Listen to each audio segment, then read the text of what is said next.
আগুন শব্দ ডেকেছেন। আল্লাহ পাক রব্বুল আলামিন সঙ্গে সঙ্গে বলেছেন, বান্দা তুমি আমাকে ডেকেছো, তুমি কি চাও আমাকে বলো। সুবহানাল্লাহ। এই মূর্তি পূজক বারবার বলেন, সারা জীবন দীর্ঘ ৬০-৭০ বছর এই মূর্তির পূজা করেছি, কোনদিন এই মূর্তি আমাকে হ্যাঁ না কোনো কিচ্ছু বলে নাই। আর মুখ ফুসকি আল্লাহ রাব্বুল আলামিনের নাম একবার আমি বলেছি, আল্লাহ রাব্বুল আলামিন সঙ্গে সঙ্গে আমার সমস্ত অভিমানকে, আমার সমস্ত পাপকে, আমার সমস্ত অপরাধতাকে আল্লাহ তাআলা ক্ষমা করে দিয়ে কবুল করেছেন। যে রাব্বুল আলামিন বছরের পর বছর আমাকে মাফ করেছেন, আমাকে রিজিক দিয়েছেন, তার সাথে শিরিক করেছি সেটা মাফ করেছেন একমাত্র আহাদুন শব্দ বলার মাধ্যমে।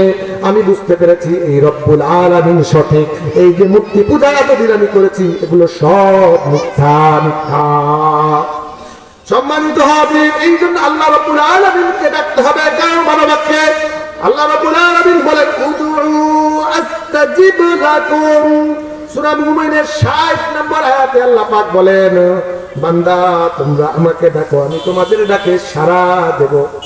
আল্লাহ রাব্বুল আলামিনকে ডাকতে হবে। আল্লাহ রাব্বুল আলামিনকে কেমন করে ডাকবেন? বিনয়বত ভাবে ডাকবেন, চুপিসারে ডাকবেন।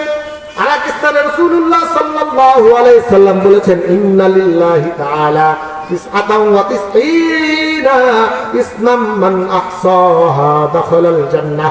আল্লাহ রাব্বুল আলামিনের ৯৯টি নাম রয়েছে, গুণবাচক নাম রয়েছে। তোমরা এই গুণবাচক নাম নিয়ে আল্লাহ রাব্বুল আলামিনকে ডাকো। সম্মানিত উপস্থিতি, আজকের এই ডাক যদি আপনার আমার জন্য কবুল হয়ে যায়, আজকের এই ডাকটা যদি আমার জীবনের শেষ ডাক হয়ে যায়, আজকের এই ডাকটা, আজকের এই মুনাজাতটা যদি আপনার আমার শেষ আমল হয়ে যায়, আমি আমার জীবনের জন্য সফল হয়ে যাব। বলেন ঠিক কিনা? সম্মানিত উপস্থিতি, এই জন্য রাসূলুল্লাহ সাল্লাল্লাহু আলাইহি সাল্লাম বলেছেন, যে মানুষের জীবনের শেষ কাজটা, শেষ আমলটা নির্ভরযোগ্য হবে, ইন্নামাল আ'মালু বিল খাওয়াতিম, শেষ আমলই নির্ভরযোগ্য।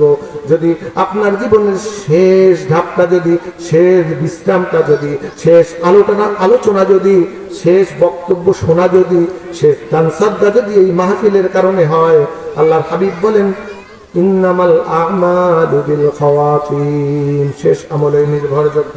সম্মানিত হাজিরিন, এই আমল করার জন্য জীবনের শেষ একটা সুযোগ পাবেন। মনে করেন এই এলাকার সর্বশেষ যে ব্যক্তিটা মৃত্যুবরণ করেছেন, তারপরের যে সিরিয়ালটা আছে আপনার আমার কোনো একজনের হতে পারে। আপনার আমার কোনো একজনের যদি শেষ সুযোগ হতে পারে, মসজিদের খাটিয়াটা যদি আজকে আমার আপনার কারোর জন্য উপস্থিত থাকে, আমার আপনার কারোর জন্য যদি কোনো দোকানে কাফনের কাপড় চলে আসে, আপনার আমার কারো যদি কোনো দোকানে সুগন্ধি চলে আসে, আপনার আমার জন্য যদি কোনো একটা বাঁশ তৈরি হয়ে থাকে, বুঝতে হবে আপনার আমার সময় শেষ হয়ে গিয়েছে। আপনার আমার শেষ আমলটা এখন দরকার। শেষ আমল করার জন্য একটা সুযোগ পেয়েছেন। সম্মানিত উপস্থিতি, এই জন্য আমল শেষ হবে একদিন, এই জীবনটাও শেষ হয়ে যাবে একদিন, দুনিয়াটা পড়ে যাবে দুনিয়ার জায়গায়। হ্যাঁ, রব্বুল আলামিন এই দুনিয়াকে রঙ্গমঞ্চের একটা মঞ্চ বানিয়েছেন। এই জন্য এই দুনিয়াটা দুনিয়ার জায়গায় পড়ে থাকবে। আমি চলে যাব, এই দুনিয়াও আপনাকে আমাকে ভুলে যাবে। বলেন ঠিক কিনা? এই জন্য আফসোস আফসোস দুনিয়াবাসীর জন্য, যারা এখনো জীবনটা তাদের রয়েছে, মালাকুল মউত এখনো উপস্থিত হয় নাই। এই মালাকুল মউত যদি উপস্থিত হয়ে যায়, আপনার আমার যদি মৃত্যু চলে আসে, হায় রব্বুল আলামিন বলেন, তোমার আমার যদি মৃত্যু চলে আসে, রব্বুল আলামিন এই দুনিয়াটাকে একটা কঠিন বাস্তব তৈরি করে দিবেন। আমি যখন মৃত্যুবরণ করব, তার কিছুক্ষণের মধ্যেই দুনিয়া আপনাকে ভুলে যাবে। সর্বপ্রথম যে জিনিসটা ভুলে যাবে আপনার নাম। মানুষ আর আপনাকে বলবে না মিস্টার অমুক, মিস্টার তমুক। মানুষ আপনাকে আমাকে বলবে, লাশটা তাড়াতাড়ি দাফন কাফনের ব্যবস্থা করে দাও। বলেন ঠিক কিনা? ওয়ামাল হায়াতুদ দুনিয়া ইল্লা মাতাউল গুরুর। এই দুনিয়ার জীবন ধোঁকা ছাড়া আর কিছু নয়। এই দুনিয়াটাকে ভালোবেসে, এই দুনিয়ার জীবনে ৫ তলা বাড়ি করেছি, ৩ তলা বাড়ি করেছি, এই দুনিয়াকে ভালোবেসে ১০ কাঠা জমি কিনেছি, এই দুনিয়াকে ভালোবেসে মানুষের সম্পদকে অন্যায়ভাবে অন্বেষণ করেছি, অন্যায়ভাবে ভোগ দখল করেছি। যখন আমার সময় হয় নাই এগুলো ভোগ করার, এমন সময় মালাকুল মাউত চলে এসেছেন। এই জন্য এই দুনিয়া এমন একটা কঠিন জিনিস, দুনিয়াকে বলা হয়েছে আদ-দুনিয়া সিজনুল মুমিনি ওয়া জান্নাতুল কাফির। এই দুনিয়াটাকে মুমিনদের জন্য কয়েকখানা বলা হয়েছে এবং জান্নাত বলা হয়েছে কাফেরদের জন্য। বলেন ঠিক কিনা? সম্মানিত উপস্থিতি, এই দুনিয়ার ধোঁকা থেকে আমাকে আপনাকে বাঁচতে হবে। এই দুনিয়ার ধোঁকা থেকে যদি আপনি আমি বাঁচতে চাই, তাহলে আমাদেরকে ভালো কাজে অংশগ্রহণ করতে হবে। যে কোনো ভালো কাজে অংশগ্রহণ করতে হবে। কালিমা, নামাজ, রোজা, হজ, যাকাত, ইসলামের 5টা স্তম্ভ রয়েছে।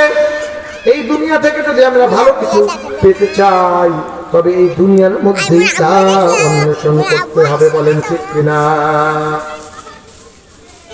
जिंदगी में बंदगी तू करना है, जिंदगी में बंदगी तू करना है, जिंदगी में बंदगी शर्मिंदा है। दुनिया में हो दुनिया का ताल्लुकार न हो, बाजार से गुजर हो खरीदार न हो। दुनिया में हो दुनिया का ताल्लुकार न हो, बाजार से गुजर हो खरीदार न हो।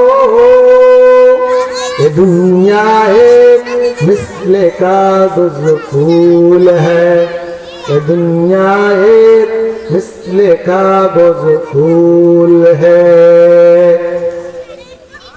जिंदगी में बंदगी कुन बंदगी, जिंदगी बे बंदगी शर्मिंदगी। अल्लाहु अकबर।